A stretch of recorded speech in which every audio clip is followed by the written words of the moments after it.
بيقولوا إن العتاب دليل المحبة، بس الحقيقة إن التجاهل هو قمة القوة.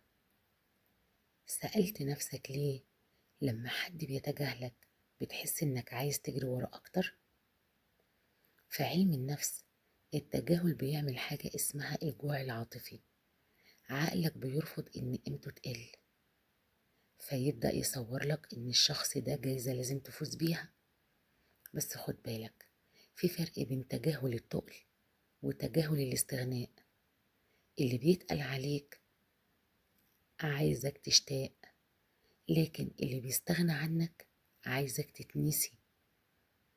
وأقوى رد على التجاهل مش إنك تسأل ليه، أقوى رد هو إنك تمشي وكأنك ما شفتش حاجة أصلا.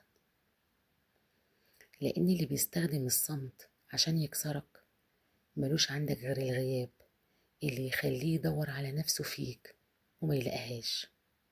أنا بصمت صوت، ودي كانت رسالتي لكل حد بيتحارب ببرود الأعصاب.